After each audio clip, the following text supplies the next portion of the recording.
Welcome back. We're going to go through the process of how to file a notice. You're familiar with the dashboard, so I'm just going to go ahead and scroll down. You're a rules coordinator and you've got some rules that you want to put on a notice. So working from our rules work queue, I just want to show you how we do that. Here you see our current drafts, the status that they're in. At this point in time, if you're ready to do a filing, you want to have rules in the accepted state. So if you have a rule in here, you see some that are accepted and some that aren't. A real quick indication of what is, everything with a little checkbox on the left in this include column is accepted. If it is not accepted, it has no box. So at this point in time, if you know you're ready to grab a couple of these and put them on a notice, one option you have to get them on there is to literally just check the boxes that you want. You have the option right before you do that to go ahead and go in and edit them.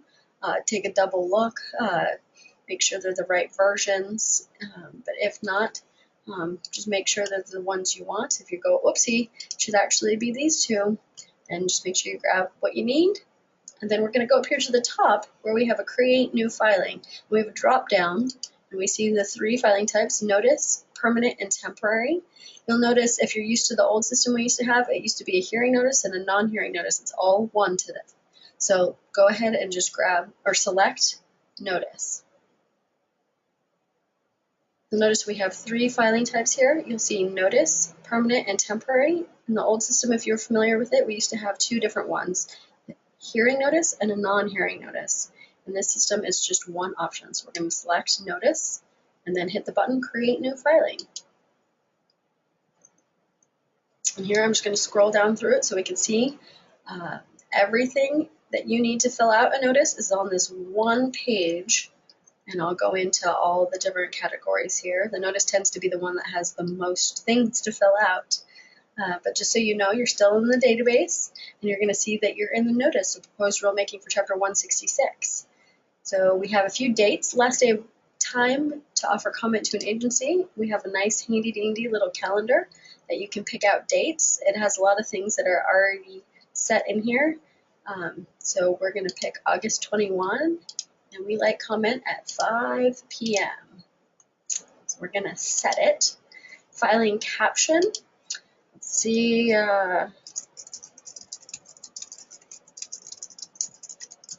Write that in. You have the option any of these fields to copy and paste if you're getting your documentation from a content expert or just somebody else in the office. You can do that.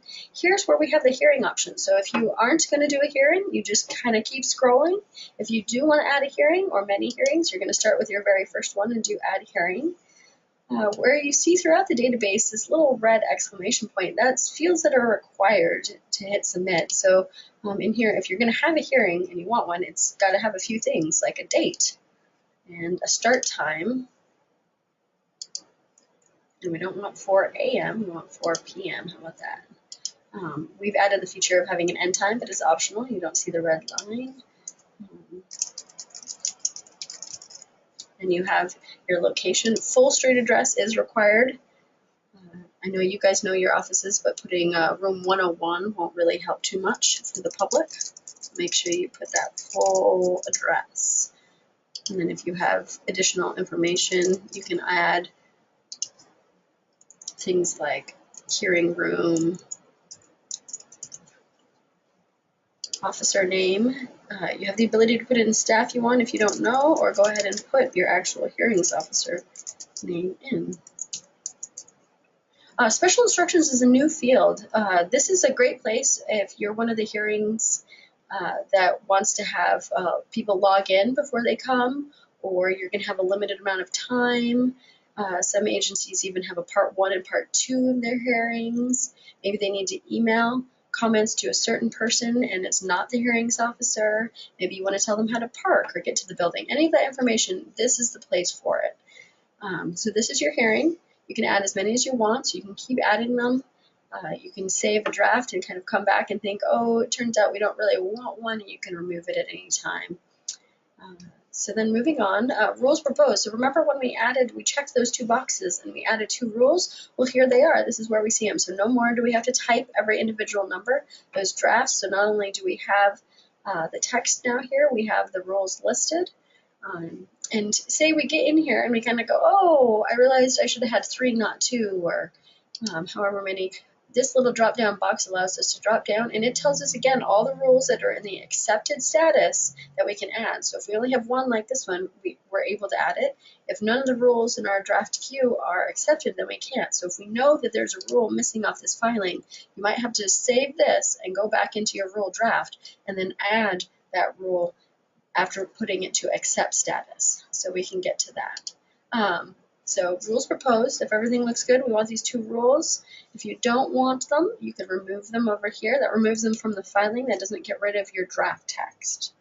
And then on a notice, you have a couple fields that you got to fill out that are required by statute. These are movable, so as you type or again copy and paste, you can make them as big or as small. And it tells you again what is required by the red circle in the corner. We get a language directly from statute, what's required. In the past forms, I think we broke down the cost of compliance into 4 fields. Go ahead and do that if you need, but we're just allowing you to put it in one place. So copy and paste it in just one time. Describe how small businesses were involved.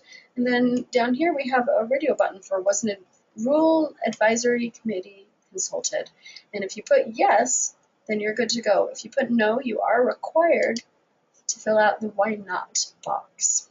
And then there's a few agencies that are required by statute to fill out a housing impact statement. So again, they can type it in or copy and paste. And the agencies that are required will see this field, and the agencies that aren't required won't even see it. So don't worry if you don't know if you're one of those. And then this last box down here is your filing contact information. So the person that you want to have be contacted in the case of your hearing or they give comment to. This doesn't necessarily have to be your rules coordinator, so depending on your agency need, sometimes it is the rules coordinator, sometimes it's the rules writer who also happens to be the content expert. Just keep in mind this is all business, so you want to put in work address and phone number and a way to contact them. So once you get all of that, down here we have the few buttons that we're now getting pretty familiar with. The one that we encourage you to hit the most often is save, and then we'll see this one that we've seen before now, return to dashboard.